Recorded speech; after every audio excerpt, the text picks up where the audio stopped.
Bom dia, pessoal. Tudo bem? Meu nome é Felipe Tinoco, eu trabalho na UF com o pessoal. Eu sou especialista de produto, especificamente de um produto chamado Yahoo Gemini, que é um marketplace de Native Advertising. Temos aqui nosso ilustre Ricardo Giuncioni, diretor da área de Solutions da UF. Temos também André Sanches, se você quiser. Bom dia. Bom, eu trabalho com o Giuncioni também na área de Solutions, mas eu fico mais voltado para a área de planejamento de campanhas, customização e sempre trazendo soluções com todas as plataformas ou para vocês. Então, se eventualmente vocês precisarem, estou à disposição. Tudo bem? Bom dia. E temos a Lu Finati, que vocês já conhecem. Bom dia. Qual que é a ideia desse plano, tá? Desse módulo com vocês, tá, pessoal? Vocês já viram o primeiro, né, que é a parte de trends, entenderam o que é mídia programática e etc. E o objetivo desse segundo módulo de ecossistema é vocês terem discernimento para que numa reunião de trabalho, numa reunião com o cliente, etc., vocês consigam entender qual realmente plataforma vocês vão contratar, que tipo de estratégias vocês vão assumir quando a gente fala de mídia programática, tá? Porque todo dia eu tenho certeza que vocês devem receber alguma coisa parecida com isso, tá? Alguém vendendo a melhor plataforma, a melhor DSP, a melhor DMP, enfim, a sopa de letrinhas. Então eu tenho certeza que vocês já conversaram com muita gente e todo mundo que chegou para uma reunião de trabalho com você falou assim, cara, eu tenho essa melhor solução, eu tenho isso aqui que é o melhor, a melhor do Brasil, enfim. Então a ideia desse módulo é desmistificar. Então a gente vai passar pelo ecossistema como um todo, tá? Então preparem-se para entrar numa sopa de letrinhas, porque tem várias. E é justamente para vocês conseguirem ter esse discernimento para escolher fazer a estratégia que seja mais interessante para os clientes e para vocês, tá? Objetivo do módulo programático. E para começar, eu vou acordar vocês, porque eu sei que é cedo, de uma sexta-feira. Eu quero que vocês peguem os celulares de vocês, acessem esse site aqui, kahoot.it. Quem tiver leitor de QR Code, que todo mundo provavelmente já tenha, pode ler aqui que vai acessar direto, tá? Se todos puderem participar, fica mais legal a brincadeira. Quando vocês acessam aí, eu vou abrir aqui para vocês. Vocês vão entrar, tá? Vai ter um PIN. Eu vou colocar o PIN aqui na frente para vocês. Kahoot.it. A Kahoot, normal. Kahoot. Como escrever? Como se fosse Kahoot. Todo mundo já está com uma telinha de PIN? Sem bateria. É bom, cara. É bom vir treinamento sem celular. É ótimo, né? Encarreguei a noite. Justo. Mas faz bem. Dizem que ele acaba com a bateria.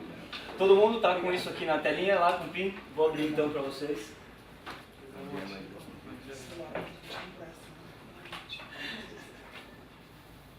Coisa aí, tá aqui.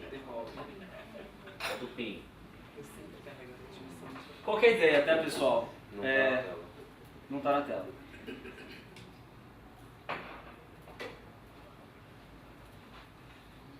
Tem um somzinho. Vou colocar o somzinho aqui para todo mundo acordar. Coloca esse PIN aí.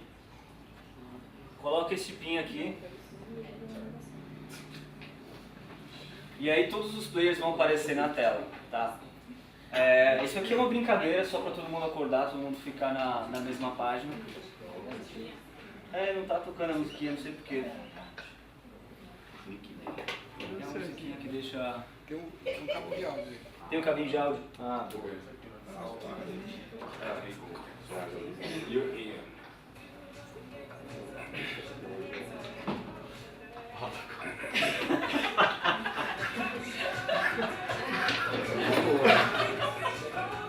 Beleza, pessoal? Tá todo mundo acessou? Todo mundo tá aí?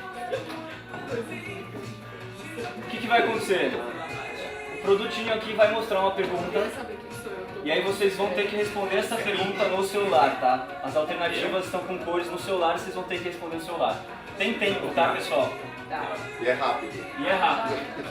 Vamos começar, hein? Cadê? Vamos lá. Vai começar em seu celular.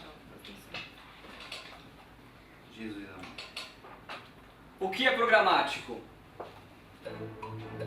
É É o oposto de manual, é a combinação de dados e tecnologia, é a entrega de mídia display otimizada para performance, são serviços oferecidos para anunciantes e agências, ou plataforma de compra de mídia.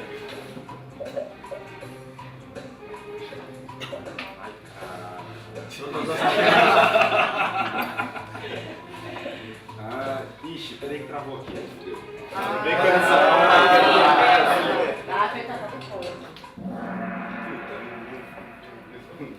Deus no comando. Boa! Vocês disseram que é o oposto de manual, combinação de dados e tecnologia, entrega de mídia display otimizado para performance. Sim, também, tá? Mas é como vocês viram no último, é justamente o oposto de manual. Só para desmistificar o conceito de programático. Quanto mais rápido vocês responderem, mais pontos vocês ganham. Tá bom. Você considera importante conhecer o ecossistema de mídia e tecnologias digitais? Sim, com certeza, mas é claro, uma friend ou todas as anteriores.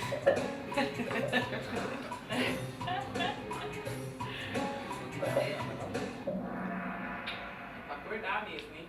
Pra acordar mesmo. Legal, todas as anteriores. Qual é a área que você trabalha? Essa tem que acertar, hein? Essa se errar não vale.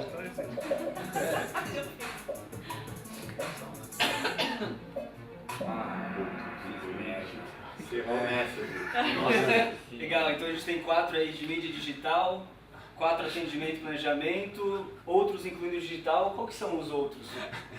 Legal. Tudo. E criação digital. Legal, só pra gente ter todo mundo aqui na mesa. Qual plataforma tem crescimento em tempo de uso de pessoas e investimentos dos anunciantes? Ai, tá muito grande essa pergunta. Você vai prestar atenção. Tô nem enxergando. Na Casa de Papel. Masterchef, eu assisto toda terça. O Outro Lado do Paraíso. A Casa de Papel. A primeira temporada foi bem melhor que a segunda. Legal, mobile. Então tá todo mundo aí. Outro lado do paraíso. Inclusive alguém falou do Outro Lado do Paraíso. Tá acabando. Você sabe diferenciar uma DSP, SSP, TMP, etc? Não, mas nunca comprei coentro no lugar de salsa. Eu conheço esse nome, é igual RPG.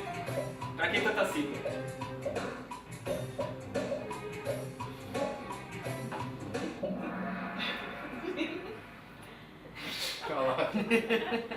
Essa é a clássica, tá? A sopa de letrinhas aqui. Conheço as bases, FDP, PQP. Como descreve seu conhecimento de mídia programática? Essa é a última, tá, pessoal? Ai, com certeza. Eu manjo dos Paranauê.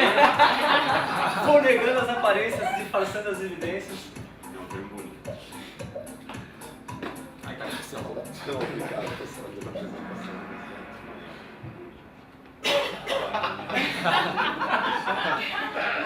Muito bom. A ideia é que todos vocês virem capoeiristas no final disso, tá? Pra manjar do Paranauê de mídia programática.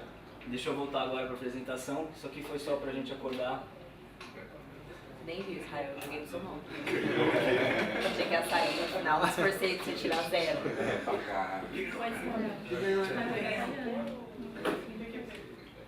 Boa.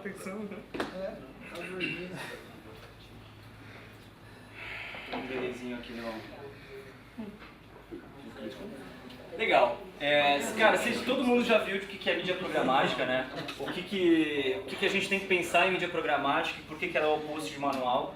E a primeira coisa que a gente pensa quando a gente fala de mídia programática é na audiência, tá? Então sempre que a gente for começar a fazer um planejamento, sempre que a gente for começar uma conversa, a gente sempre põe a audiência em primeiro lugar.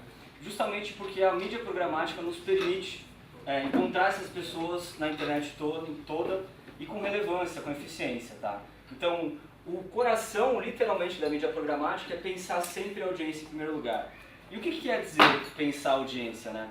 É compor essa audiência com base no comportamento dessas pessoas. Pensar na audiência como se fossem pessoas mesmo, tá? Então, o que esses usuários curtem? O que eles assistem? Se é vídeo, se não é vídeo? Em que device eles fazem isso? Que coisas eles estão buscando? Que e-mails, eventualmente, eles recebem? Qual que é o comportamento dele no site? Por onde eles passam em termos de geolocalização? Então, a mídia programática, ela só é efetiva, só é relevante se a gente consegue pensar e criar essa audiência em primeiro lugar. Tá? Então, sempre que for falar de programático, vamos pensar em audiência primeiro. Que esse aqui é o ouro, literalmente, do que a gente for agir, tá? Porque as pessoas, elas têm que estar em primeiro lugar. Então, a mídia programática é basicamente você comprar mídia automaticamente, tá? Programaticamente. Então, para que a gente consiga atingir essas pessoas certas, a gente tem que saber quem que são essas pessoas, qual que é o comportamento delas. Então, sempre a audiência vai guiar a sua estratégia para que você consiga melhorar a sua entrega, melhorar a sua eficiência, ter mais relevância e etc. Tá? Então, a audiência é o primeiro player que a gente vai começar a conversar aqui dentro do ecossistema programático. E ela vai sempre ser o principal. Tá? Então, sempre pensando nela em primeiro lugar. Começando a construir nosso ecossistema, a gente tem a DSP. Quem sabe me explicar o que é DSP aqui, rapidamente? Doença sexualmente, alguma coisa. É alguma coisa que existe. Olha que eu Legal. já ouvi isso numa agência, viu? A DSP, se a gente fosse até desmistificar a sigla, a DSP chama Demand Side Platform, Se fosse PQP. que é basicamente a plataforma do lado de demanda, do lado de compra, tá? É o principal player para quem está comprando mídia programática, a principal plataforma. Toda compra que você vai ter de mídia programática vai ser por meio de uma DSP. Para que serve a DSP? Por que a gente utiliza? Tá? Então, como sendo a plataforma principal de compra, a gente consegue comprar tudo em real time. Então, por meio de leilões, a gente consegue fazer essa compra de mídia em tempo real.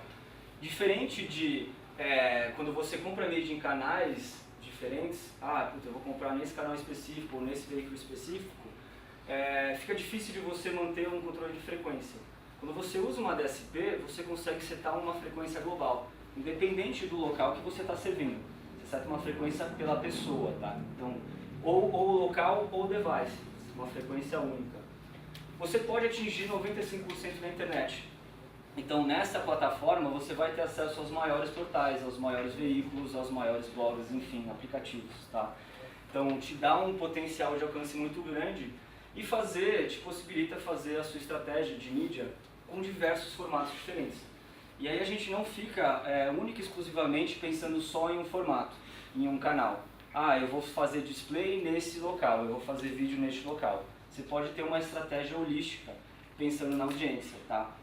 Então, basicamente essa primeira letrinha aqui, essa primeira sigla é a nossa plataforma principal de compra de mídia programática. Alguns players que a gente tem no mercado que vocês já devem ter visto, tá? Ou já devem ter ouvido. A Brightron DSP, que é da Wolf, eu recomendo utilizar. A gente tem DBM do Google, a gente tem MediaMath, TubeMogul, que foi comprada pela Adobe, e AppNexus. Qual plataforma eu vou escolher? Cara, cada uma tem suas features, cada uma tem suas capabilities e modelos de negócio diferentes. Então, no final dessa apresentação, vocês vão conseguir identificar qual que é o melhor para vocês, em termos de FII, em termos de entrega, em termos de capability mesmo, tá? Como que normalmente a gente paga essa DSP? Então, normalmente a gente tem um tech fee, tá? Que é um percentual em cima do que a gente investe, e ela pode ser contratada ou pela agência. Então, as grandes agências normalmente têm um seat dentro dessas DSPs para que elas consigam operar para diversas marcas, ou o advertiser mesmo pode chegar e contratar essa DSP e deixar na mão de vocês operarem isso daí. Tá? Não é uma regra, pode acontecer dos dois lados. Então, basicamente, essa plataforma é a plataforma de compra, do lado de compra. Quem aqui sabe me dizer qual que é a diferença de uma DSP e um bidder? Alguém chuta? Não dá pra dizer uma sigla da vez. Ninguém chuta? O que é um bidder? Legal. Ninguém mesmo? Tá bom. O bidder, a grande diferença de um bidder para uma DSP é que o bidder ele é uma plataforma que compra única e exclusivamente um inventário fechado. Tá? Então ele também funciona da mesma maneira com audiência, em primeiro lugar, etc. Mas ele só vai comprar mídia em um inventário, alguns espaços, canais determinados por esse bidder. Então essa é a grande diferença entre um bidder e uma DSP. Enquanto de um lado você tem acesso à internet como um todo, diversos canais, diversos devices, etc. Desse lado você tem um canal exclusivo. Tá? E tem várias plataformas que a gente já conhece e já opera dessa maneira. Yahoo Gemini, que é o produto que eu cuido lá dentro de AdVets. A gente tem Bing. Google AdWords é um bidder, porque ele só compra aquele inventário de search. Facebook Ads, então pensando em Facebook, o inventário de Facebook é só de Facebook. O Facebook Ads é o único bidder dentro desse inventário. E Twitter. Esses carinhas aqui são plataformas específicas para comprar inventários deles, tá? Esses locais específicos desses players. Só que pensando em mídia, pensando em operação, isso fica difícil, né? Porque eventualmente você vai ter uma DSP para fazer sua estratégia de compra programática, mas você não vai deixar de comprar mídia nesses bidders, nesses locais também. Você vai ter uma estratégia de programática, mas você vai continuar fazendo search, você vai continuar fazendo Facebook Ads. O que acontece? É uma composição dos dois, é isso? É uma composição dos dois. E eles se complementam se fizer a estratégia certinha. Só que na prática, na operação, isso demanda muito trabalho operacional.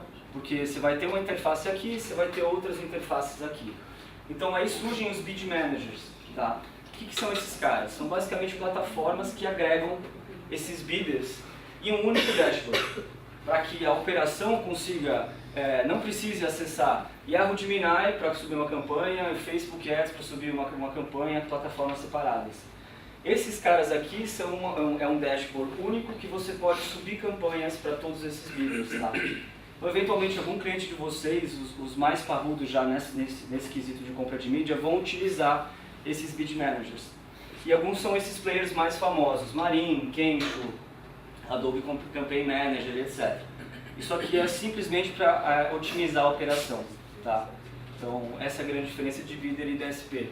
A mesma coisa funciona com o modelo de pagamento. Tem um fee, de tech fee, né, de uso da tecnologia, pode ser contratado tanto como advertiser quanto pela agência. Tá? Então, bem simples. Em termos de formatos, tá? O que a gente pode ter numa DSP para comprar essa programática? Cara, a gente tem display, então, que a gente já conhece, banners estáticos em diversos formatos diferentes, banners grandes, pequenos, retangulares, quadradinhos. Você consegue fazer essa compra de diversos devices. A gente tem Rich Media, que também dá para comprar pela DSP. Para quem não sabe o que é Rich Media, é basicamente um estático com algum efeito bonitinho. Então, eventualmente, o carro chega, uma animação, etc. Deixando tudo mais simples possível, tá? E vídeo. E aqui de vídeo, quando a gente fala em vídeo, é todos os formatos de vídeo que a gente conhece. Então, é pre-roll, é post-roll, é in-read, que ali carrega o vídeo no meio do seu conteúdo. Então, todos os formatos de vídeo hoje você consegue fazer dentro da DSP. E também formatos de native. E aí, native é todo e qualquer anúncio que tenha o mesmo layout que se assemelha ao conteúdo da página, tá? Então, native pode servir no meio de um feed de conteúdo, no meio de um aplicativo, no meio de uma linha editorial. Então, hoje em dia, isso tem crescido cada vez mais e já nos possibilita comprar por meio de uma DSP. O que é interessante? Cara, você consegue fazer uma estratégia holística, 360 graus, com vídeo, display, native e rich media, tá? E como cada vez mais a gente tem mais plataformas específicas, e aí, cara, vão surgir outras, com certeza, porque esse meio está se desenvolvendo muito, o que a gente precisa procurar, né? A gente precisa entender que elas são complementares, que a gente comentou. Então, não necessariamente você vai parar de fazer uma coisa para fazer outra. Você pode fazer as duas em conjunto para que você consiga uma eficiência maior. O que é legal de DSP? Que quando você usa uma DSP, você tem essa parte holística. Você consegue fazer todos os formatos em canais diversos, tá? Você não precisa fazer separadamente. Mas, ao mesmo tempo, é interessante que, quando vocês forem fazer essa escolha, vocês escolham algum player que tenha transparência. O que eu quero dizer? Transparência no âmbito de eu quero saber onde eu estou servindo, quais são os canais que eu estou comprando, transparência de preço, quanto eu estou pagando. Eu posso mensurar com outra pessoa? Então, antigamente, programática era meio que visto como black box, né? De tipo, serve aí, eu vou entregar, mas você não vai saber onde está. Então, esse é um critério bastante importante que é na hora da decisão da DSP. Tá? E ainda vão continuar existindo esses cercos fechados, tá? Que são os Wallet Gardens, aí, que são inventários específicos que não estão plugados em nenhuma DSP, não estão plugados em nenhum bidder. E eles vão continuar existindo, eventualmente vocês vão ter que decidir se faz sentido ou não para a estratégia de vocês entrar nesses locais, Mas o que é muito interessante falar é que, normalmente, isso aqui é benéfico para quem vende, tá? Não para quem compra. Porque você vai estar comprando uma coisa específica e não necessariamente você vai conseguir controlar isso de maneira correta. Então, esses são 3 pontos que são interessantes na hora de mencionar a DSP. Legal, então a gente tem o começo aqui do nosso ecossistema, a gente vai acabar construindo ele no final. E o que acontece, né? A mídia programática foi evoluindo muito, cara. Isso aqui faz pouco tempo que a gente começa a entrar e cavar mais nas métricas e como que a gente faz. Isso gerou muito dinheiro, né? A gente tem colocado muito dinheiro, os advertisers têm colocado muito dinheiro, a operação está muito grande. Quando tem muito dinheiro, muita operação, abre oportunidade para novos entrantes, né? Então surgem as ATDs, que basicamente são as Agencies and Trading Desks, tá? O que são esses caras? Esses caras são grupos, tá? Como se fossem pequenas agências, só que só compostas de especialistas em compra de mídia programática, tá? Normalmente esses caras eles são todos certificados em todas as plataformas, é um time específico e dedicado para que você faça essa compra de mídia. E eles surgiram justamente porque os clientes não tinham expertise dentro de casa e nenhum time específico para fazer essa compra de mídia. Então surgiu a oportunidade, eles viram essa oportunidade e esses caras surgiram no meio do mercado, tá? Eles ainda têm um papel muito grande dentro do ecossistema de mídia programática. Inclusive várias das que surgiram hoje foram compradas por grandes grupos de agências, tá?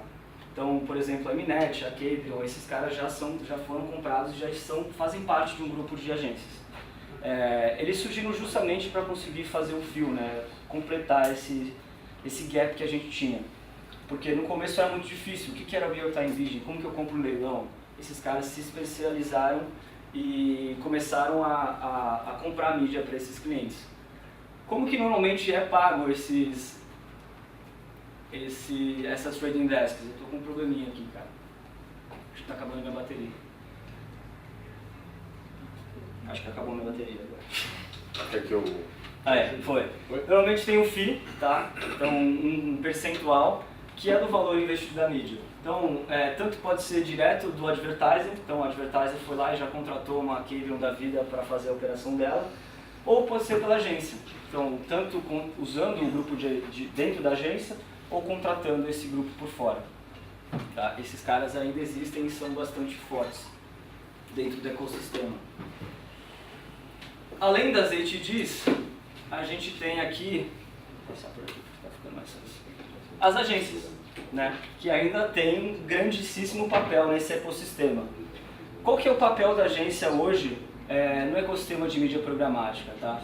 Não só drivar toda a parte criativa, toda a parte de comunicação, de storytelling, de todos os pontos de contato com o cliente, com essa audiência, mas também drivar quais são os KPIs, qual que é o planejamento, o que você vai querer com essa campanha, para onde você vai com isso, aonde a gente vai querer atingir. Tá? Então as agências ainda têm um papel fundamental nesse ecossistema e é parte do papel das agências serem as cabeças pensantes. Entender como que a gente vai realmente criar essa audiência, de que maneira a gente vai impactá-la e que tipo de mensagem a gente vai ter com cada uma delas. Esse aqui é um player que acaba sendo muito consultivo para os advertisers, para mostrar para os advertisers e fazer a consultoria de que maneira eles podem encontrar essa audiência de maneira correta. Tá? Então ainda é muito importante. E temos as grandes marcas, os advertisers, que são basicamente os donos da grana, né? Esses caras aqui são o motor do nosso ecossistema. Então, eles que ditam quais são os novos KPIs que normalmente eles estão utilizando, quais são os benchmarks, quais são as métricas que eles querem extrair da mídia programática, aonde eles querem chegar, enfim. Muitas vezes até determinam se alguns players vão continuar vivos ou não, né? Porque no final do dia quem paga são eles. Tá? Então, os donos do dinheiro a gente não tem muito o que explicar, são as grandes marcas. E o que é interessante dizer é que sempre as marcas que vão drivar essa evolução para o mercado, essa evolução tanto para que a gente consiga entender as métricas melhor, para entregar melhor a mídia, mas para que os players e as plataformas consigam se moldar para que consigam entregar isso para eles. Então esses caras normalmente vão ser os principais decisores no ambiente de mídia programática. Legal. E normalmente os clientes, eles usam várias plataformas, além da DSP, além das outras plataformas que a gente tem no ecossistema, tá? E a gente vai mostrar aqui algumas das mais importantes que estão mais presentes no dia deles. A primeira delas são os Analytics. Alguém aqui já usou Google Analytics ou algum tipo de Analytics como um todo? Legal. Então, vocês sabem que, cara, todos os advertisers, todos os clientes têm, de uma maneira ou de outra, um específico para site, um específico para mobile, e aí, puta, eles estão dando um jeito de fazer um omnichannel, enfim. Então, esses caras, os Analytics, são basicamente utilizados para entender o que está funcionando, né? Como os usuários estão interagindo com a minha marca, com o meu app, com o meu site, enfim, tá? Então, alguns players para vocês terem em mente, para que vocês consigam ter uma conversa legal com os clientes.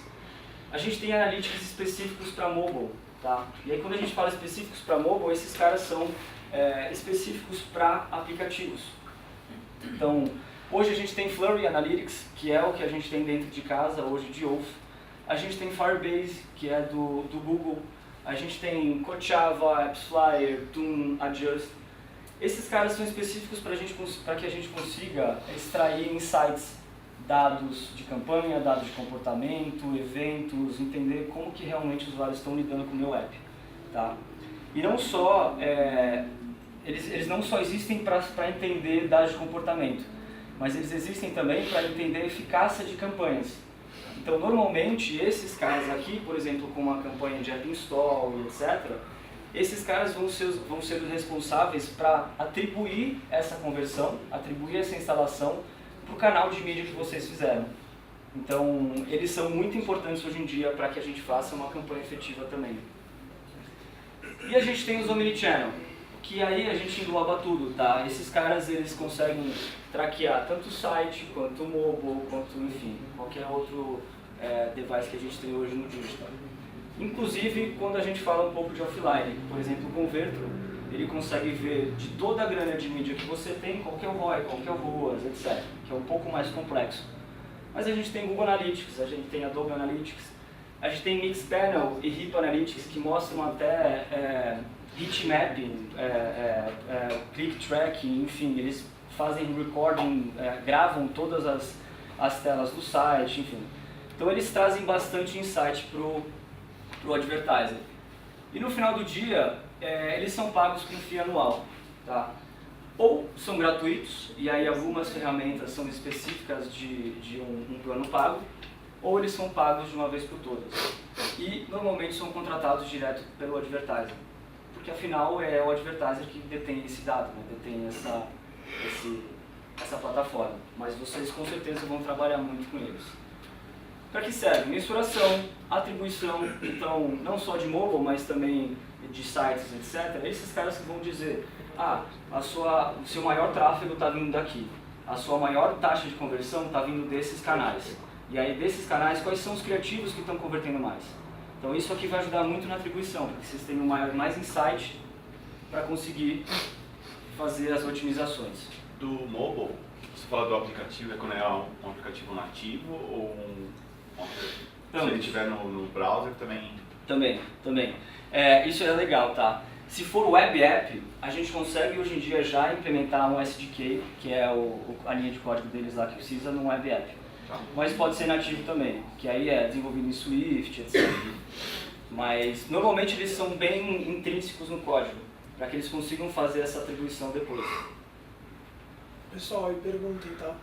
Fiquem à vontade. Tá falando meio rápido, mas perguntem. Eu estou aqui, na verdade, botando informação para vocês. Fiquem à vontade para me pausar. Até aqui tudo bem? Tudo certo?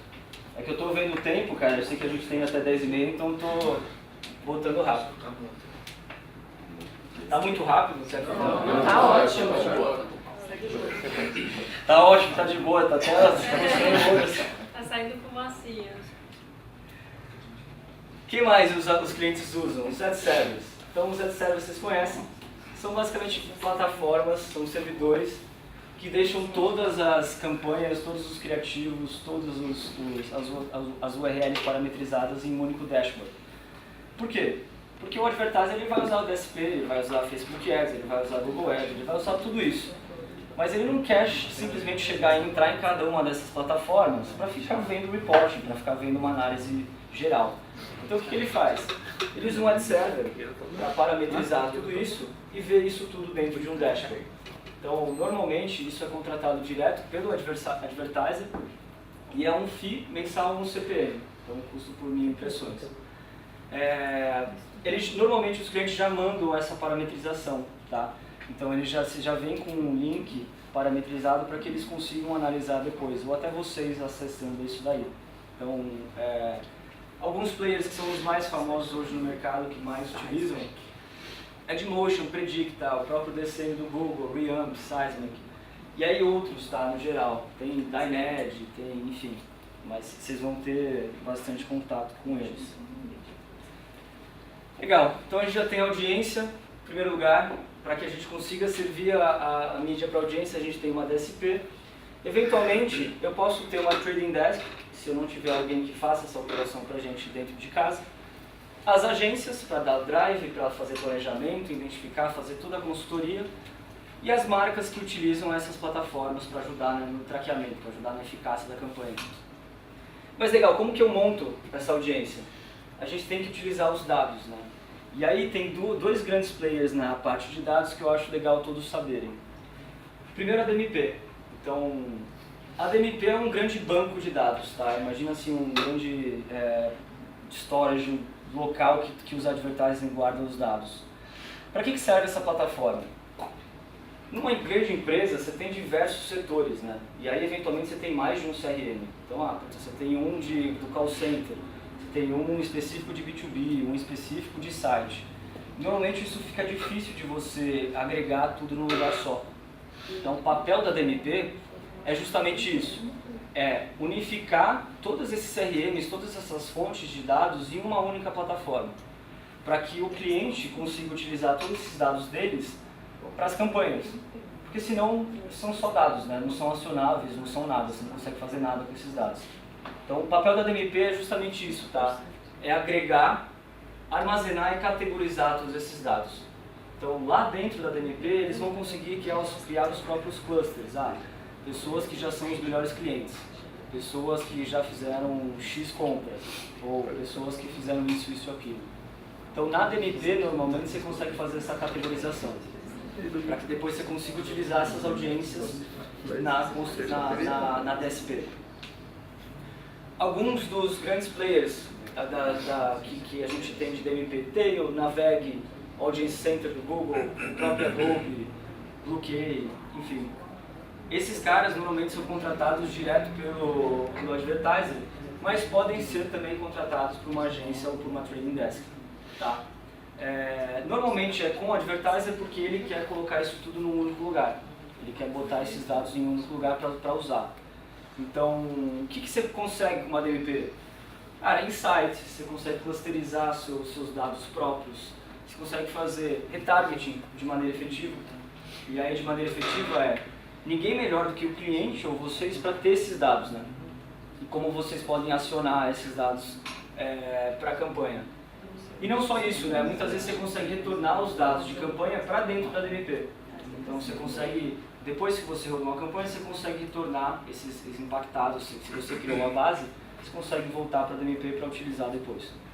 Então esses caras aqui são os responsáveis por armazenagem e categorização. E para usar os dados deles, geralmente como que é a remuneração? Desses caras aqui, ou o advertiser paga um FII, tá? Então, eu vou te dar um FII de X mil reais por mês para usar a DMP, ou é por CPM de uso. Então, você quer saber o dado deles. Que esses DMPs têm dado providers também, né? Então, acho que o Felipe vai chegar lá. Então, a DMP, basicamente, ele é um lugar onde se organiza todos os dados. Tanto os dados do anunciante, como os dados que a agência tem, como os dados que o mercado tem. Então, é um lugar ali onde você vai organizar, colocar cada um numa caixinha. Uma das coisas que existe muito hoje no mercado é o dado de terceiro. Que aí a DMP tem vários embaixo dele. Tem a Serasa, tem a WebNotos, tem a Danone, a DanHub, uma porrada de data provider. Que está também debaixo dessa escala. E aí ele vai ter uma maneira de cobrança diferente para cada um deles. CPM, FII, acho que o Felipe vai entrar nisso. Perfeito, é isso mesmo. Então esses caras eles só são responsáveis por guardar, tá? Guardar, armazenar e clusterizar. Mas, eventualmente, você não vai ter todos esses dados dentro de casa. Eventualmente, para construir sua audiência, você precisa de um dado específico. Eu quero saber quem está negativado, ou quem tem renda maior que X. E eu não tenho isso dentro de casa. Então, o que eu vou fazer? Eu vou procurar os outros data providers. São empresas específicas para vender ou alugar esses dados. Tá? Então, é justamente isso que você falou e que o Junsfic comentou. Quem são esses caras? São publishers, então veículos, sites, grandes empresas, institutos, anunciantes, que têm dados que são acionáveis para outros advertisers. Tá? Que tipo de dado? CPF, navegação, base de e-mail, transações, cadastros, enfim.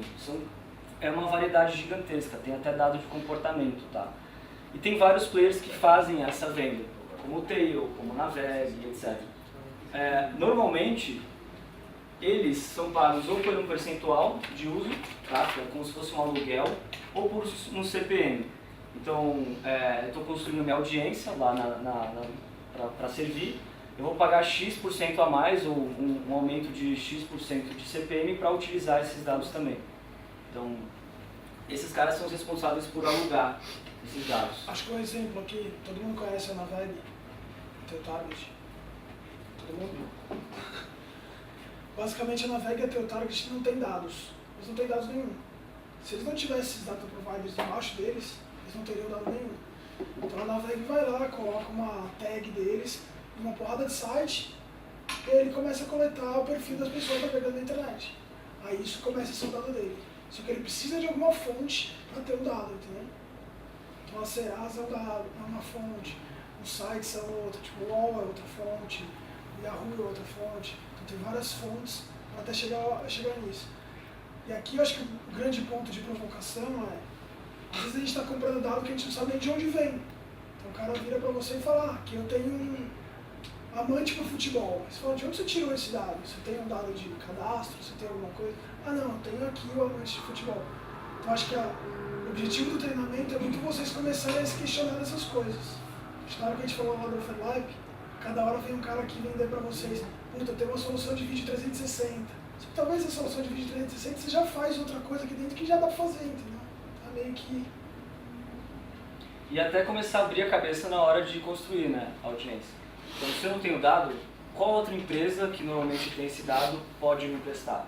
Por exemplo, dado de negativado, Serasa, ou dado de renda, outro Boa Vista, sabe? Tem vários parceiros que conseguem te ajudar nisso. Até entre anunciantes. Eu trabalhava na MAP antes, era mídia, então também fui de agência, acho que eu trabalhei aqui também já. A gente tinha Visa e tinha Gol em linhas aéreas. Tudo a ver, né, um com o outro. Visa queria vender, que os caras usassem mais o cartão Visa Platinum e Visa Infinity, e a Gol tinha todo mundo que comprava com Visa Platinum e Visa Infinity. Porque os dois clientes dentro de casa não podiam fazer uma parceria. A gente fazia campanha de cross, funcionava muito. Então a gente precisa começar a aprender a explorar essas oportunidades. Uma coisa que é importante quando a gente for falar de dados cara, quando a gente fala de dados proprietários, são seus, tá? Então você que tem que deter essa propriedade. Então tem que ter certeza de que sempre você vai disponibilizar esses dados para uso seu. Então, quando for botar numa plataforma, quando for subir em algum lugar, é sempre interessante saber se é só você que vai utilizar ou se eles vão utilizar para outra coisa também. Então o ownership desses dados deve ser seu. Tá? Eles precisam ser acionáveis, foi o que a gente comentou. Normalmente as empresas têm dados assim a rodo, tem dados muito importantes que a gente nunca utiliza. Então não adianta só ter dados soltos, a gente tem que criar esses clusters para que a gente consiga acionar. E esse é o papel da DMP, é conseguir tornar todos esses dados acionáveis, para que a gente consiga usar nas campanhas. E o que o Jus comentou, que é o mais importante aqui, na minha opinião, é de onde está vindo esses dados.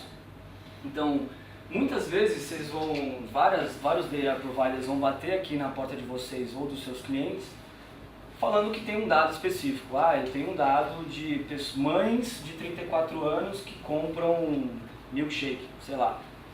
E aí, mas eles nunca falam como eles conseguiram realmente pegar esses dados. Então é sempre interessante ver com esse parceiro qual que é a origem, né? Porque na hora de montar a audiência, vocês vão ver que vocês vão fazer vários testes com audiências. E eventualmente algumas não vão funcionar. E a primeira coisa que vem na cabeça é, cara, esse cluster aqui, esse interesse não funcionou porque eu acho que não deu certo, não é essa pessoa certa. Mas eventualmente o dado não era tão qualificado o suficiente. Então é um pouco mais profundo, mas é sempre interessante saber na hora de contratar um dado de terceiro. Vocês vão pagar por isso. Só um exemplo. Eu, por exemplo, uma vez tinha uma campanha de helicópteros, venda de helicóptero. Eu fiz uma pesquisa na internet, entrei em um site, eu fiquei por semanas recebendo mensagens como se eu fosse um comprador de helicóptero. Porque provavelmente é um cluster tão pequeno que eles falaram, o cara viu uma vez e já entra dentro desse perfil. Então é importante vocês também exatamente entenderem como é construído isso para que não fale com pessoas além para que não tenha dispersão mesmo na mensagem. Boa. Legal, então a gente já tem aqui os principais players do ecossistema, mas a gente não comentou ainda como é feita essa compra, né? Legal, eu tenho a DSP, etc, mas como que eu realmente compro? E esse aqui é justamente o que faz o programático ser programático, tá? Que é o bid, tá? Que é o leilão que acontece automaticamente. Como funciona? A mídia programática é conhecida pelo RTB, né? Pelo leilão em tempo real, ou Real Time Bidding, que basicamente funciona de uma maneira muito simples, tá? Você define qual que é o lance máximo que você quer pagar, ou pode ser CPC, CPM, etc. Eu quero pagar no máximo R$5.000 nesse CPM. O que acontece? A plataforma, ela vai... Todo mundo sabe o que é CPM. Custo mil, tá bom, CPC, custo clique, legal. A plataforma... Pessoas de várias áreas, então... Tá certo. Em milissegundos ela vai chegar e falar assim, olha, tem esses advertisers aqui com esses bids querendo comprar esses espaços, esses locais de servir anúncios, tá? Em milissegundos ela vai fazer esse leilão e definir qual advertiser vai comprar qual espaço. Então é muito rápido que isso acontece, tá? Esse leilão, esse bid é sempre em CPM por trás. Por mais que você compre em CPV, você compre em CPC, etc., no funcionamento do leilão por trás ele vai transformar... Desculpa.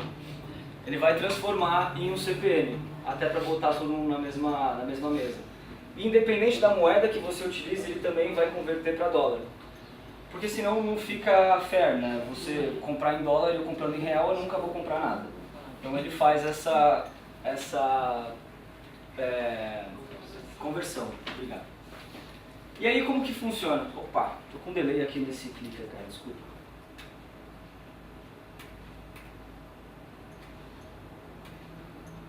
Como que funciona o vencedor, tá? Todo mundo botou lá um bid, tá? Eu botei 5, o Justo botou 7, o André botou 8. Não necessariamente o André que botou 8 vai ganhar e vai pagar R$8, tá? Porque senão todo mundo que tem mais dinheiro vai comprar tudo sempre. Então eles fizeram esse Second Bid Auction, que é basicamente o nome desse tipo de leilão, que é basicamente o vencedor ele vai pagar 1 centavo a mais do que o segundo maior bid. Então se eu bidei 10, o Jussi bidou 11, ele vai ganhar o leilão, mas ele vai pagar 10 e 1 centavo. Para que também a gente deixe todo mundo na mesma página e faça com que o leilão seja fair para as pessoas. Acho que um exemplo bom aqui é link patrocinado. Link patrocinado foi a primeira coisa que começou a operar em Real Time Bidding. Que todo mundo sempre comprou por CPC, custo por clique. Só que o leilão sempre aconteceu em CPM. Então o leilão continua acontecendo em CPM, não é por CPC. É meio triste isso, principalmente para quem é mídia, porque na plataforma sempre colocou CPC lá. Só que acontece o leilão por trás de CPM. Por isso tem que ter uma relevância de anúncio boa, tem que ter um CTR bom, aí tem outras métricas que envolvem. Acho que o legal aqui é se perceberem isso. A estratégia de lance, de preço, agora vai ser dada do lado da agência e do anunciante, não mais do lado do veículo. Acho que é aí que começa a girar um pouco a ordem de quem manda nas coisas. E aí agora, para provar que vocês entenderam e que eu não estou explodindo a cabeça de vocês, a gente vai fazer uma dinâmica simulando o Real Time Bidding, que não é tão real time assim, mas vocês vão ter que ganhar o leilão, tá? Na verdade, não é ganhar o leilão. Então é isso que eu ia explicar. Boa, além de ganhar o leilão, vocês vão ter que rentabilizar ao máximo com essa compra. Então, o que acontece? A gente tem um publisher aqui, tá? Um espaço, um site de tecnologia, que tem 10 milhões de impressões disponíveis para compra. O CPM mínimo, o floor, é R$3. Você tem que estar no mínimo R$3 para conseguir começar a comprar. O objetivo de vocês é comprar o máximo de impressões possível, gastando o mínimo de dinheiro possível. Então, a ideia é fazer conta, né? E ganhar o leilão. Vamos dividir em... A gente tem 6 aqui, 6 grupos. 6 grupos, exatamente. Eu acho que de 3 dá pra Tem que sair da sala. Os caras do telefone Alô, Israel? São 17. sai dando dinheiro. Só levantar a plaquinha no negócio.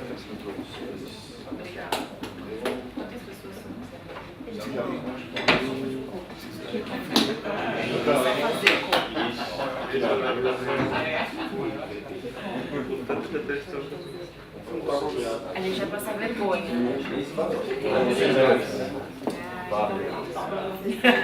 Percebeu o nosso talento.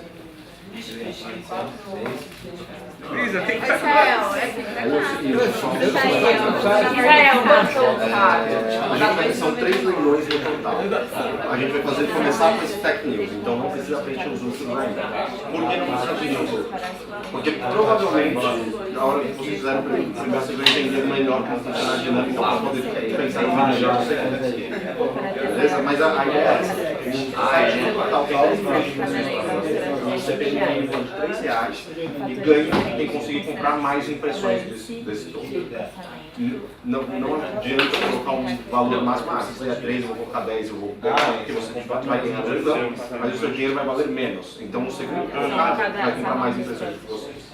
Entendeu? Então é isso que tem que pensar. Pessoal, todo mundo tá com um negócio aí, eu vou ter um timer aqui pra vocês têm 4 minutos pra fazer isso. Mas deixa eu só vamos ver se todo mundo entendeu a dinâmica. A dinâmica de se dividir em grupo. Beleza, mas o objetivo desse exercício... A gente só deu a primeira parte. Não, vocês têm 3 leilões no total. A gente vai começar com esse de Tech News primeiro. Então não preencham, a minha recomendação é que não preencham o bid dos outros, porque muito provavelmente vocês vão perceber que, através do primeiro exercício, que tem uma maneira melhor de pensar no vídeo da próxima vez. A ideia é, existem 10 milhões de impressões, o objetivo é comprar o maior número de impressões possíveis, sendo o CPM mínimo de R$3. Se você colocar um CPM muito alto, você provavelmente ganha o leilão, mas compra menos impressões do que o segundo colocado. Então um exercício para vocês pensarem numa estratégia de como chegar no ponto ideal. E vocês estão competindo. Acho que a gente Exato. mesmo, gente. São cada um um instante. Então, grupo 1, grupo 2, 3, 4, 5 e 6. Obrigado, Viegas. Eu tenho 10 mil. Vamos lá, pessoal. Ale, eu preciso de um plano de mídia rapidão. Então, pera, esses 10 mil aqui eu tenho que gastar em todos. Nas Cada 3. leilão, seu beneficial em cada leilão. Cada leilão será 10 mil reais. Tá, então para esse leilão eu tenho 10 mil reais. Eu tenho que comprar 7 mil, metade Comprar 10 mil de X. E aí a gente está falando que o custo por mil é 3 mil reais. É 3 reais. 3 reais. Vai comprar 10 Faz mil. assim, puxa aqui, ó. Puxa aqui, ó. Vídeo é um leilão.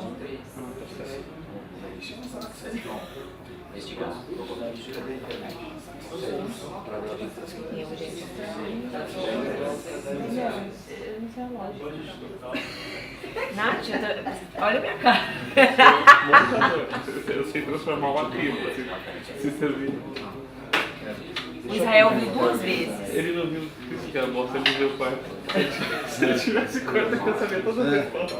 Eu tinha editado o vídeo. O mínimo é tipo, o mínimo que eu tenho que dar é isso. Mas você Se não você pode dar desse 10 30 reais, você poderia dar 30 reais. Mas aí eu acho que é too much. 30 com 10 mil? Provavelmente não, que é o mínimo. Se eu der 30 reais. Mas você tem 10 mil.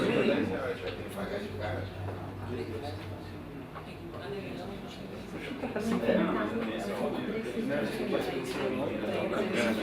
brinca, você quer. Você quer 10 mil.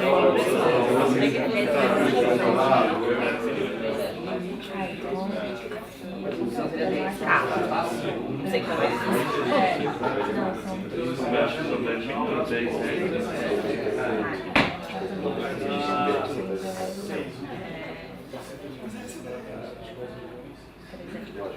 Mas ó, você tem ideia de que você está na 3, Você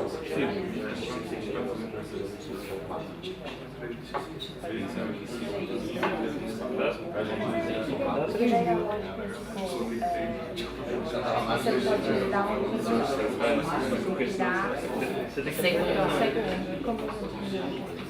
Não, você tem que dar o primeiro mais próximo do segundo, né? Porque o primeiro vai ganhar mais pontos quem dá mais do segundo. Não importa tipo, se o segundo deu 20 mil. É, tipo, você tem que dar o lance maior. O maior. Você vai pagar igual o segundo. É. Eu acho que você. Você não tem que ser o segundo, você tem que ser o primeiro.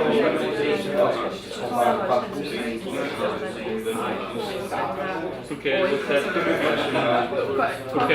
você é Tem que fazer uma conta aí que não faço a menor ideia. Não, porque se você Quem tem 30 mil, a gente tem. Desculpa, 3 mil, eu falei errado, 3 mil. Mas se você dá o lance rápido, você pode não ser o primeiro. Você pode comprar mais o segundo. Não entendeu porra disso. Eu vou chutar 7. Eu acho que 7 é bem caro. Porque ele tem memória, porque ele quer dar oportunidade para todos. Porque eu sou rico, eu vou sempre. Não, isso, esse lance da oportunidade eu já entendi. Eu só não sei qual a conta que tem que fazer. Você vai chutar. a gente vai fazer pra gente assim, ó. Só pra você aceitar. Só para nós comprar coisa. Não deixa aí zero. É assim que eu faço, viu, Então, quanto que é? Boa, pessoal. Ele usa o todo dia. Fecha o olho e pau. Põe o número aí. 7.500. Fecha o olho e pau. Eu admitiria fracasso. Não, vamos chutar. Chutar. 5 mil. 7.500. Vamos ver as outras pessoas. Essa vermelha vai ficar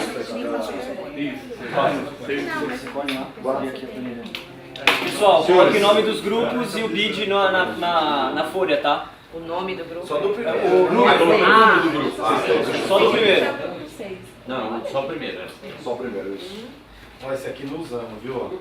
Não, isso é Porque a frente. gente... Foi você que falou, não tem grupo, você consegue soprar, nada. Aqui é atendimento RPV. Tá muito Olha! Ele deu risada, acho que errado. O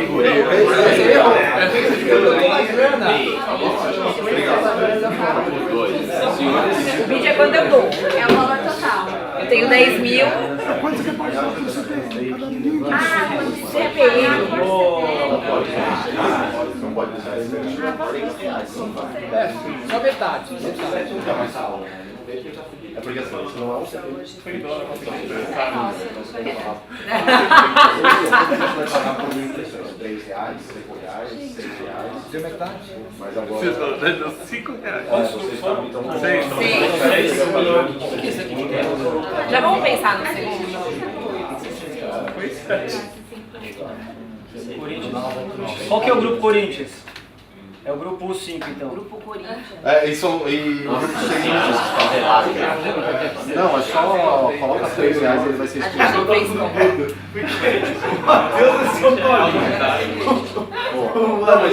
Maravilha. A ideia era esse primeiro entendeu a dinâmica. Vamos lá, grupo 1, quanto foi? R$8. 8 R$8 redondo. Ganhou já. Grupo 2, R$4. Grupo 3, A gente R$3,33. não foi nem o primeiro nem o último, tá ótimo. Grupo 4, R$4,30. Grupo 5, 5 ou 6, que é o R$5. Eu 6 com 3. Boa. Foi o segundo. O que aconteceu aqui, pessoal? Vamos olhar de longe aqui para conseguir olhar junto com vocês. A gente tem o grupo 1 que pagou CPM R$8. Bidos. Ele bidou R$8, boa. Ele pagou efetivamente R$5,01, tá? Que era o segundo maior bid, mais um centavo. Olha que legal. Ele gastou os 10 mil reais e só comprou quase 2 milhões de Ele impressões. pagou um centavo a mais. O ganhador desse exercício aqui foi o grupo 2. Por quê? Ele pagou 4 reais de CPM. Foi assim, ó. Ai, Lucas, tava O que ele realmente pagou no final foi 3,34. Mentira, a gente fez conta aqui. Gastou todo o budget e comprou a maior quantidade de impressões. Então, não necessariamente se você dá o maior bid, você vai comprar o máximo. Então, nesse caso aqui não tem benchmark, não tem nada de histórico. Então, não tem como a gente fazer esse estudo de maneira efetiva. Mas é só um exercício para vocês entenderem como funciona esse leilão. Eu vou passar mais um para vocês, para que vocês treinem. Tá?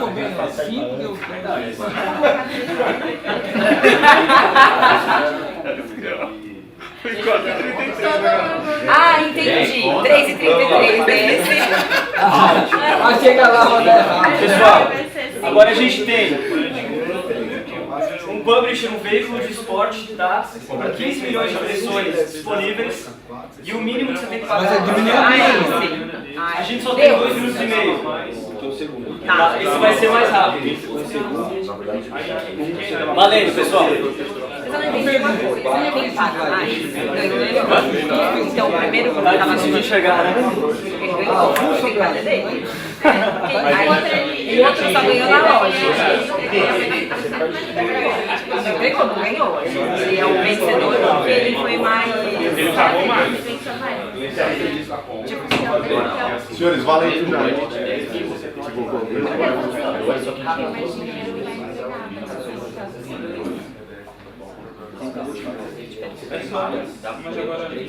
Tá, vamos lá. Esse aí é 2, tem 10 mil, 15 milhões de impressão.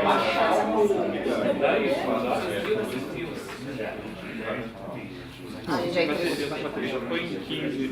Era mudar uma Você quer?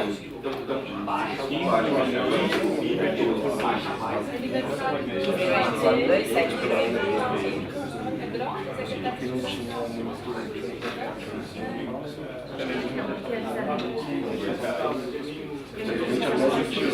Sei lá, passa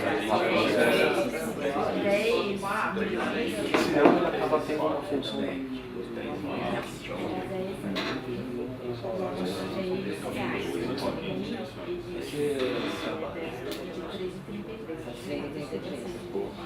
Tá, então agora eu vou melhor R$2.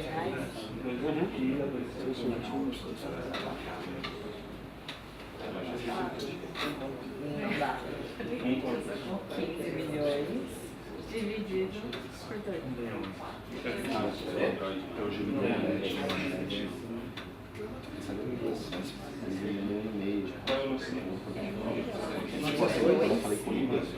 O outro mínimo era 3. Pelo que eu pude E aí acho que eu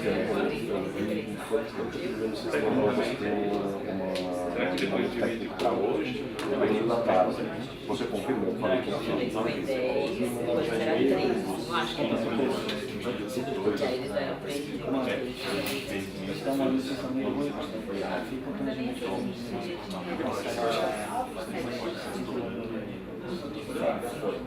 Ah, não. O que eu faço? Eu cancelo e ele Pode ser já eu tenho um contrato, alguma coisa que você. Ah, cara, eu vou. Alguma coisa eu vou ter que Eu fiz isso já não dá. E eles vão te falar que tem vários parceiros de venda e cada um pode praticar um preço, uma promoção. E eu fiquei por 150 conto, por 65 mega. Fibra é lá barato. Boa? Pessoal, preencham aí com os números e o seu bid. Boa. Parece um bom. É, ué, da outra vez era 3, Ah, perfeito. Mas eu não ligo. Valeu, porque Tá caro. A nossa é 5, na verdade. É, mas eu tô falando 5. É o grupo 5. Porque tem 5. É o grupo 5. Fizeram conta agora? A gente fez agora. Na ponta Seu budget? Acho que tá. No último a gente vai acertar. Por 2, Sabe? 10 mil. Vamos lá. O grupo 1, Grupo 1, 4,80. Nossa, eu não sei. Grupo 2, 2,50. Já ficou claro qual é o grupo rico aqui, né? Grupo 3, 2,80. 2,80 de novo? Acho que tem que pôr. É. Eu tô colocando. Não, você não colocou 2,80. A gente vai ultrapassar. Não disse. É. Grupo 4. Grupo Romero melhor que CR7. 3,06. E o 5, 7,50. Tinha que juntar sempre. Boa! O grupo vencedor foi o grupo 3. Tem o grupo 3. Boa. Então o que aconteceu aqui? Ele deu o bid de 2,80, mas efetivamente pagou 2,51, que era o segundo maior bid depois dele, desse cara aqui, ó. E ele conseguiu gastar o budget inteiro, que era o 10 mil que a gente tinha, e comprar a maior quantidade de impressões. Tá? É importante dizer, eles ficaram em quarto lugar, ou seja, comprou um grupo, compraram 3 na frente, mas ele conseguiu ser mais rentável e comprou o que sobrava de impressão. Então enfim, é bom sempre ter em mente isso. Nem sempre você precisa pagar mais para conseguir atingir o seu objetivo de impressões. E claro, às vezes você está em um momento, por exemplo, de lançamento de campanha, você quer garantir que você vai ter um alcance específico e você vai pagar mais por isso. Não está errado pagar mais, não tem certo e errado. É só pensar que sempre a estratégia de bid ela vai estar diretamente relacionada ao seu resultado final. E uma coisa que é legal comentar é que, nesse caso, a gente não tinha nenhum benchmark, a gente não tinha nenhum histórico, a gente não tinha nada. Normalmente, a plataforma vai te dar esse histórico, você vai conseguir entender o que você precisa para comprar X inventário. Ela faz, ela te recomenda um bid. Sim. A própria plataforma simula. Com essa audiência, com esse bid, quanto você mais ou menos vai ter. Beleza? Tem uma site fórmulas. Vamos lá então, pessoal. Para continuar, vou liberar vocês daqui a pouco. Então, interessante, né? A gente já tem o ecossistema pronto, tá? A gente já entendeu que tudo é feito por um leilão e, teoricamente, a gente já teria acesso ao publisher, ao veículo, ao site, ao web. Mas temos ainda um outro player que fica agora do lado de quem vende, tá? Que são as SSPs e as exchanges. Então, vou explicar para vocês o que são as SSPs. SSP chama Supply Side Platform, que é basicamente a plataforma de área de venda do inventário ou desses espaços publicitários, tá? Para que essa plataforma serve? Ela serve justamente para fazer com que o site, ou publisher, ou veículo, tenha maior rentabilidade, consiga vender esses espaços que eles determinaram programaticamente, tá? Alguns dos players mais famosos são o edX do Google, a Rubicon e a PubMatic.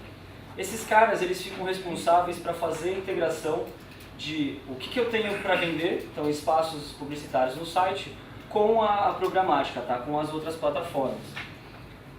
O que isso foi bom, né? Com a vinda do programático, os publishers, os veículos, conseguiram mais maneiras de ganhar dinheiro. Então eles tinham mais maneiras de vender, tá? Então eles podiam vender leilão aberto, privado, em deals e etc. Eu vou explicar para você aqui, para vocês que fica um pouco mais fácil.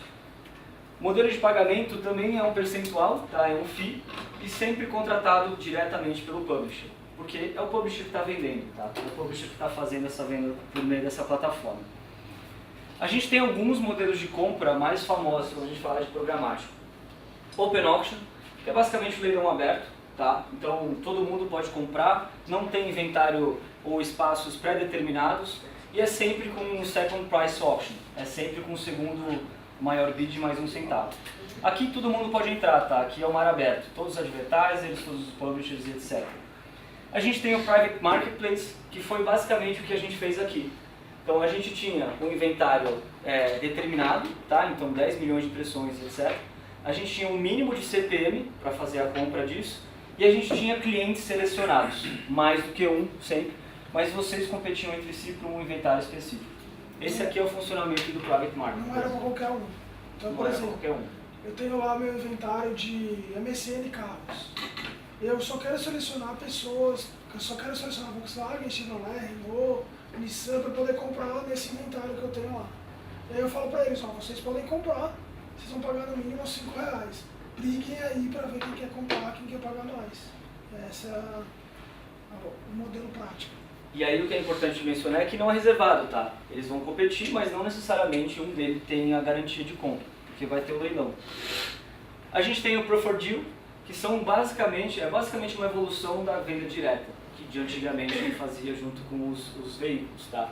Então o que acontece? Esses veículos eles vendem ou para um único anunciante ou para um grupo deles, mas é um inventário selecionado. Então é determinado. Eu só quero vender esse espaço aqui do carros.com para esses anunciantes aqui, tá? Então isso aqui era como se fosse uma venda direta, mas aqui você consegue monetizar melhor. E a gente tem o programático garantido. Então, como a gente comprava premium direto com o veículo, e aí era uma entrega garantida por X impressões e etc., hoje por meio de programático você também consegue fazer isso. Você vai determinar qual que é o inventário, né? Qual que é o local que você vai comprar, você vai ter uma entrega garantida com esses caras e um valor fixo. Mas vai estar fazendo isso por meio de uma DSP, ao invés de fazer uma negociação direta com o publisher. Por quê? Porque você já vai ter toda a sua estratégia dentro da DSP. Vai ter uma estratégia montada com displays e etc. O que é legal mencionar, a título de curiosidade, ambos desses caras aqui, você vai ter um identificador, tá? É um númerozinho que vocês vão receber desses veículos aqui, desses sites, para que você coloque na plataforma e a plataforma identifique que legal, você é um desses anunciantes que esse veículo determinou a venda. E aí você faz a compra diretamente nele. Aqui também na programático garantido, tá? Esse é um Deal ID. Normalmente, se o cliente já fez uma negociação com o MSN, etc., já fez um deal, ele já recebeu esse ID. Então aí você só vai adicionar na plataforma para que você entregue dentro desse local. E quando a gente fala de entrega, a gente tem as exchanges, que também fica do lado da parte de venda. E essas exchanges são basicamente agregadoras de todos esses inventários, tá? De todos esses portais, sites, etc. Tem exchanges que são específicas para mobile, por exemplo. Então a gente tem aqui Flurry Network, Mobile, só tem inventários mobile. E aí o que eles fazem? Eles têm contato com todos esses app developers e eles vendem esse inventário por meio dessa exchange. Ou só de vídeo ou de todos os formatos específicos. Por que eu preciso entender o que é exchange? Porque esses caras são os responsáveis pela conexão do inventário com a DSP. Esses caras que vão fazer realmente o leilão funcionar com a DSP, tá? É como se eles pegassem, agregassem todos esses espaços, desses sites, e falassem, ó, DSP, eu tenho todos esses sites, todos esses canais, você quer comprar? E aí você faz essa compra, em tempo real, tá? O modelo de pagamento também é por meio do publisher, então o publisher que faz essa negociação com a própria exchange, e é um modelo de pagamento por fio. Saúde. Interessante saber que todas as DSPs já têm integração com essas exchanges, tá? Do lado de vocês, do lado de compra, entender em qual dessas exchanges tem os inventários ou os sites ou os canais que eu quero comprar. Muitas delas vão ter em vários, e aí vai diferenciar qual que é o fee, qual que é o formato e etc. Tá? Então esses caras são os agregadores. Por exemplo, a Globo.com usa o Rubicon e o edX para monetizar o inventário dele. Talvez pelo Rubicon tenha um tipo de formato, talvez pelo edX tenha outro tipo de formato. Tem alguns canais, no outro lado tem alguns outros canais. Acho que esse tipo de coisa tem que ir entendendo. E do lado de venda, eles ajudam a monetização desses veículos. Então, por exemplo, a Globo está na Rubicon e está na edX, mas eventualmente a edX tem um tipo de demanda, a Rubicon tem outro tipo de demanda, e ele às vezes pode vender o mesmo inventário com preços diferentes. Então essa exchange vai ajudar a monetizar melhor esse inventário. Legal, então a gente tem aqui a conexão, né? Temos o ecossistema fechado, e agora a gente vai falar sobre os publishers, que são os veículos, tá? Que é a janela com a audiência. Quem são esses veículos? São os portais e sites que a gente conhece, tá? Então hoje, por meio de mídia programática, você já consegue comprar quase 100% da internet. Você consegue servir anúncio em quase 100% da internet, inclusive de apps. E aí, alguém pode chegar e falar assim, ah, puta, mas eu não compro programático no UOL. Puta, eventualmente você não compra em Open Auction, no leilão aberto. Mas eventualmente a UOL vende um garantido por meio de programático, ou vende um deal por meio de programático. Mas ainda assim é uma compra por meio de programático, tá? Então todos eles já estão conectados. E no começo teve aquela dúvida, né? Por que eu vou vender meu inventário programático, eu sendo um site, por que eu vou vender esse espaço aqui, sendo que eu já vendo direto para meus clientes, eu já consigo uma margem interessante. O programático ele trouxe mais canais de receita para esse publisher. Então, antigamente, o que o publisher tinha? Ele podia vender direto, então ele tinha um time de vendas lá vendendo isso para os clientes. Ele tinha permutas e ele tinha house ads. Tá? Então, era basicamente isso que eles faziam. Se o time de vendas não vendia, eles não ganhavam receita. O programático trouxe outros canais de receita que propiciam mais dinheiro. Tá? Eles conseguiriam vender tudo que eles não venderam por direta, eles não precisariam simplesmente rodar house ads ou fazer permuta. Eles poderiam fazer a venda desse inventário de outras maneiras diferentes e ainda assim rentabilizar. Acho que o exemplo disso é o IG. Quem de vocês aqui ouviu falar do IG nos últimos tempos? Quase ninguém, né? Principalmente de planejamento. O IG fatura quase R$1 milhão por mês, só de venda de publicidade, através de programático. Então ele nem tem mais um time comercial de esforço de vendas, só que ele ganha muito dinheiro com propaganda ainda. Então eu acho que o programático trouxe a maior monetização dos inventários da internet. A internet tinha muita coisa que ninguém comprava, porque você não conseguia chegar. Só do esforço comercial de gente, PI, etc., muito grande. Então aí você começou a ter uma coisa que a TV não tinha, que a TV já tinha um AD, você já entrava lá, comprava uma ferramenta, etc. Na internet você ainda tinha essa incipiência. E aí esses canais são os deals que a gente comentou, os Private Marketplace e o Open Auction, que é o leilão aberto. E aí para vocês saberem, vocês podem comprar esses inventários deles em dois grandes modelos de compra, tá? Ou em Waterfall, ou em Header Bidding. Vocês já ouviram falar em Header Bidding? Legal. Eu vou explicar que parece que é um monstro de 7 cabeças, mas é muito simples, tá? Então imagina assim, ó, imagina que a gente tem esse ecossistema montado. Uma marca utilizando uma DSP, uma audiência específica, e ele vai fazer a conexão aqui por meio de uma exchange no publisher. O Waterfall, esse modelo de compra, funciona de uma maneira por ordem de chamada, tá? Então ele chama Waterfall porque é cascateado mesmo. O que acontece? O publisher fala assim, olha, eu vou vender para a edX. edX, você tem alguém que está comprando aí? Aí, puta, a edX eventualmente falou, não tem ninguém que está comprando aqui o seu inventário. Rubicon, tem alguém que está comprando inventário? Puta, não, também. OneMobile, tem alguém que está comprando? Tem. Então eu vou vender para OneMobile. Então é por ordem de chamada, tá? Então a DSP fala assim, ó, vou comprar a edX. Se ninguém comprar a edX, vai para Rubicon e assim sucessivamente. Qual que é o... Aqui está a parte daquilo que a gente estava falando, da estratégia de chegar no publisher, né? Então a Globo.com monetiza primeiro com a Rubicon, depois com a edX. Então, provavelmente se você comprar através da edX, você vai ter menos prioridade. Talvez vai ser mais difícil você encontrar aquele cara que é tão valioso para você. Então acho que essa... Porque a Globo.com trabalha no modelo de waterfall. E aí, nesse caso aqui, ele pode ter vendido... o bid do edX era de R$5, tá? De Rubicon era R$4, o OneMobile era 10, Bugmatic era 7. No modelo de Waterfall, se edX já tivesse alguém comprando, o publisher ia lá e vendia esse inventário. Então eu vendi por 5, porque chamei primeiro, ele comprou primeiro, beleza. Mas o que acontecia? Tinha outras exchanges que podiam pagar melhor, que é o que o Bruno falou.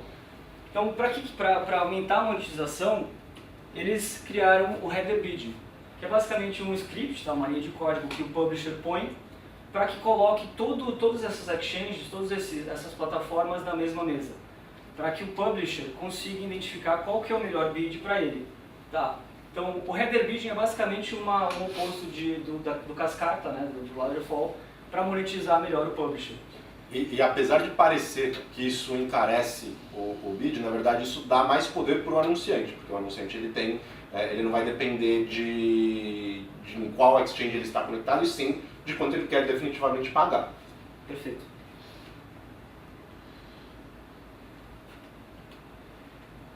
Então, Second Price Auction, que é basicamente o leilão segundo o maior bid mais um centavo.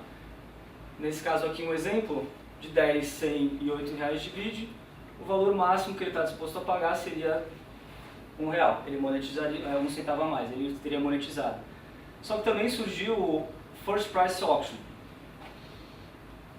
que é basicamente o oposto. Tá? Então, para evitar que os advertisers começassem a dar bids muito altos simplesmente para inflacionar o leilão e pagar só o segundo maior preço, eles inventaram esse First Party Price Auction, que é o seguinte: você paga o que você bidou. Tá? Então, justamente para conseguir monetizar melhor os publishers. Então, se você colocou lá R$100 de bid, você vai pagar os R$100 de bid. Esse aqui é só um modelo de compra que existe para vocês saberem, tá? Não necessariamente vocês precisam comprar dessa maneira. E aí, só para explicar o porquê surgiu isso, que eu acho que ninguém de vocês questionou.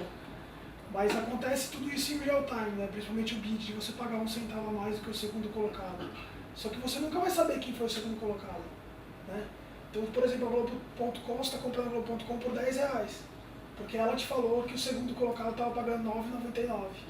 Só que como você sabe que o segundo estava pagando R$9,99? Então tinha um pouco de caixa preta também nisso. Então eles falavam, cara, não, então a gente vai cobrar realmente o que você está máximo disposto a pagar.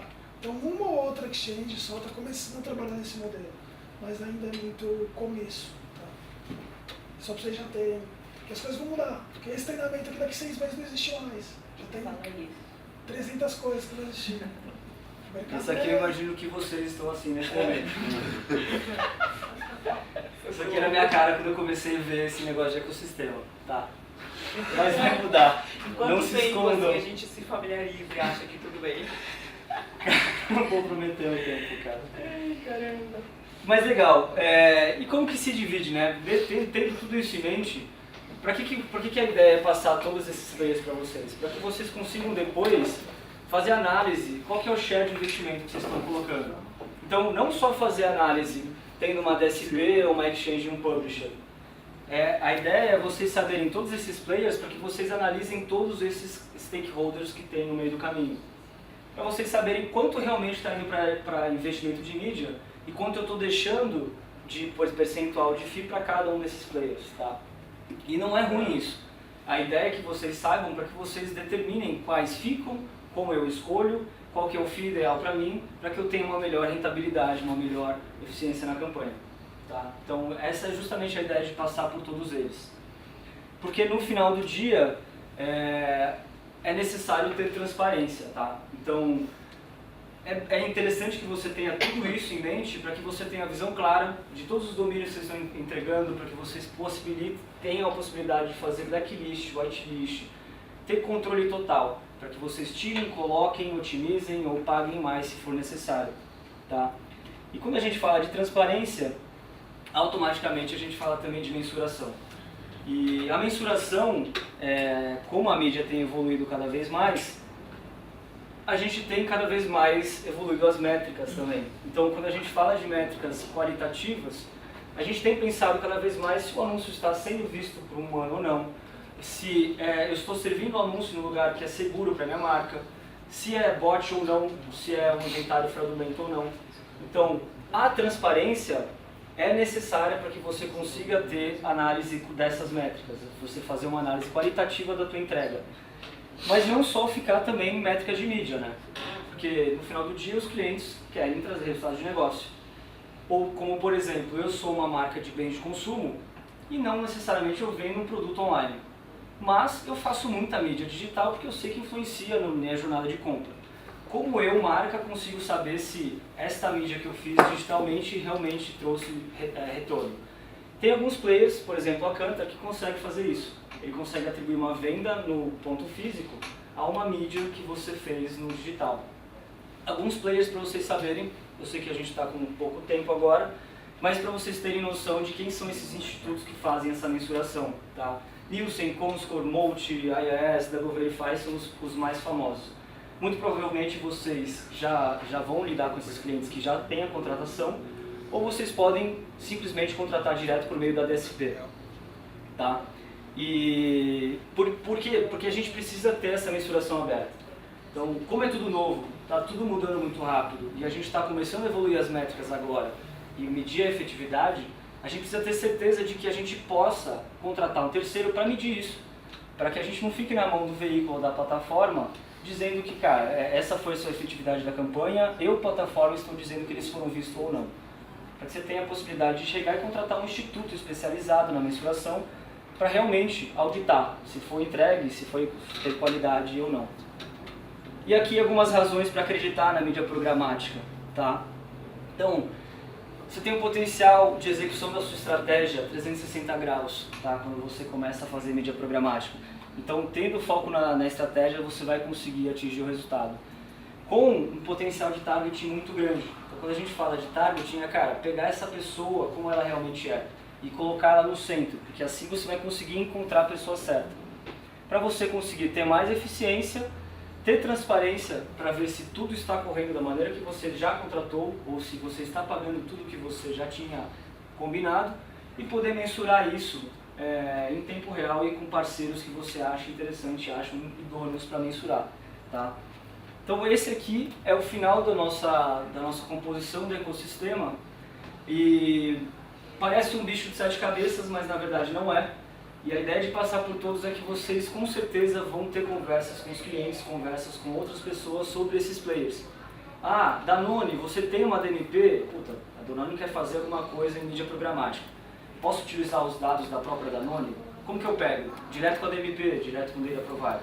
Então, aqui a ideia é que vocês tenham todo esse know-how para fazer essa escolha. E eu acho que a provocação aqui é, nenhuma empresa vai te prover cada uma dessas caixinhas o melhor do mundo. Então você tem que escolher cada uma o que é melhor para o seu cliente. E talvez para um cliente de performance não é o mesmo do que para o cliente de branding. Talvez para o cara que não tem cliente global não é a mesma coisa que para o cliente local. Tem várias particularidades que vão fazer em cada caixinha dessa você escolher um parceiro necessário para aquilo ali. Então, desde mensuração até o cara que vai operar a campanha no dia a dia. Tudo certo, pessoal? Dúvidas, angústias? Tá tudo bem? Eu fui rápido pra gente conseguir pegar o tempo, tá? Eu acho que alguns pontos a gente vai tratando nas próximas, tem quantidades, mensuração, etc. Tudo vai ficar mais claro depois, isso aqui é a primeira parte que você fala, fudeu, não sei o que eu vou fazer com esse negócio. Certo? Obrigado, pessoal. Obrigada.